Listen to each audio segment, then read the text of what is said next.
Can I ask you something, though? And I don't mean to be flippant, but it sounds like you're arriving in Manchester, you're hiring some reporters, you're doing some journalism, people are paying for it. That doesn't sound radically different to a model that has successfully worked for many, many years. Can I just say, on behalf of Joshi, what he's doing is incredibly smart.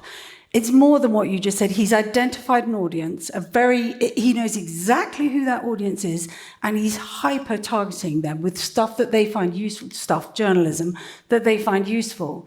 And therefore, they're coming back, and I'm sorry to take words out of your mouth, but I think it's a very, very clever thing that they've done. And I think the future of journalism, a lot of journalism, will be built around these very, very engaged core audiences. Manchester, American capitalism, you name it.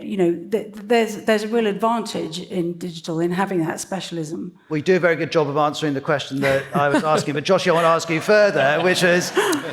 I wasn't being flippant. What I was saying was, on the face of it, this is core journalism, but clearly you're doing something extra. Part of it is being very targeted and very connected to your audience. Is there anything else you're doing that goes beyond the traditional model of reporting and then charging? I'm going to let Emma answer all my questions. This could be a new model. I'll ask one of you a question and then someone else. My feeling when I started it was that British news has become too focused on incremental news updates. Well, I think we have a very news-heavy media. In the US, you have magazines that have a long tradition of doing more in-depth journalism.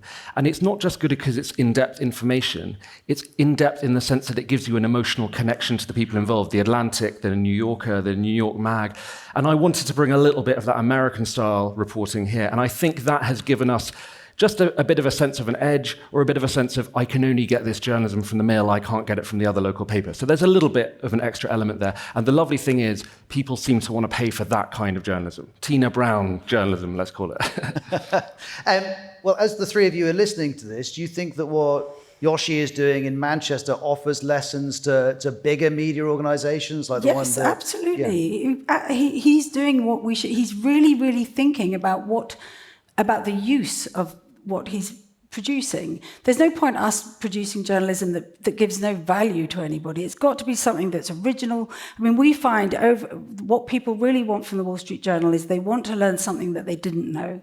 So whether that's a scoop or whether it's some sort of revelatory reporting, or expertise is the other thing they want. They want things explained. So I think he does offer lessons. I think all the big legacy publishers should look at what he's doing, he and other sort of smart niche publishers, and learn from it.